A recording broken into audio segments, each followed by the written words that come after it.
Hey, what's going on, American Reviews? My name's Evercade, welcome to the channel, and today I want to talk about the Evercade and Game Boy and why the Evercade is actually the best way to play Game Boy games in 2022. Now, obviously, I want to impress by saying you can't use Game Boy cartridges on the Evercade VS.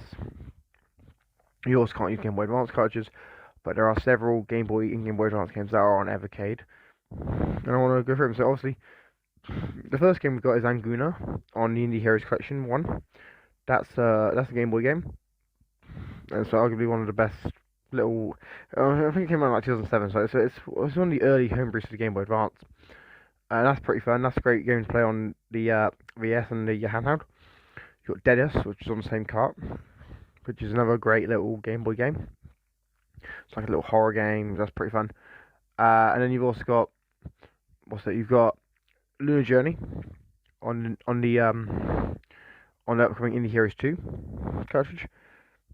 I think there's a few others, but there's nothing too many. There's not too many Game Boy games or Game Boy Advance games on the Evercade, which I think is a little sad because there was a lot of games that came out on Game Boy Advance and a lot of games that came out on the Game Boy, which just I don't know. Oh, wait, there's Brain Bender on Gremlin cartridge. There's that one as well, and it's kind of sad to me that we haven't seen too many more games from the Game Boy Advance and the Game Boy, because the Game Boy, for instance, right, the last one of the Game Boy was 10 years, 10 plus years. And I know people say, well, we're never going to get Nintendo games, and that is true, we're never going to get the Nintendo first party games, but it'd be nice if we could, I don't know, maybe see something like some Capcom games from the Game Boy and Game Boy Advance. Maybe we can get something from Konami, if Konami's willing to license the games. Maybe we just get more homebrew stuff. Maybe they go to Pico Interactive, get whatever games Pico Interactive has for the Game Boy. Maybe they go to someone like Retro Room and get the rights to put what's that one? Eland the Crystal Wars. Put that on an Evercade cart, because the Game Boy is a well-known system and the Game Boy Advance is also well-known. But the Game Boy line of consoles was a huge thing, a huge pop culture thing.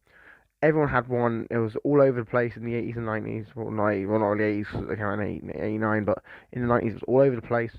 Everyone had a Game Boy. Everyone was talking about the Game Boy. And to me personally, I kind of feel like it'd be nice to be able to play some of these games some more of these games on the VS and some more of these games on the EXP. Because what people need to understand is it's all about game preservation. So if these games aren't made available on their platform,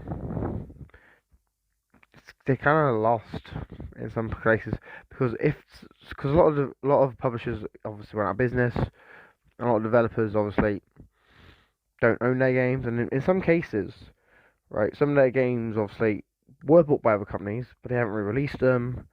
So to me personally, I think getting more Game Boy games, Game Boy Advance games on Evercade would be a huge win for a platform, especially for the people who only have the EXP, or only have the original handheld, because then they can just run classic Game Boy games or even indie Game Boy games on the system and just enjoy themselves.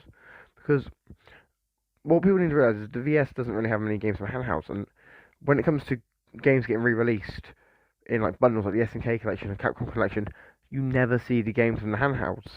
So first, I think the Evercade VS and the Evercade handheld could be huge in this regard, and they could get the rights to so many Game Boy and Game Boy Advance games as well as from Game Gear. They've already got Atari Lynx. They've got 25 Atari Lynx games. There's only about 100 games on the Atari Lynx, so they are doing it. And I do personally think that it would be a great little get. Do I think it's going to happen? Don't know. Don't know what Blaze can get. Don't know what Blaze can afford. Hopefully it happens. Hopefully we see more Game Boy games on Evercade. But in time will tell. Anyway, so let me know your thoughts about this in the comments down below. Do you want to see more Game Boy games on Evercade? Do you not want to see more Game Boy games on Evercade? What's the Game Boy game you want to see on Evercade? Comment down in the comments down below. Make sure you like, share, subscribe. I've been Evercade. I'm signing out. Peace.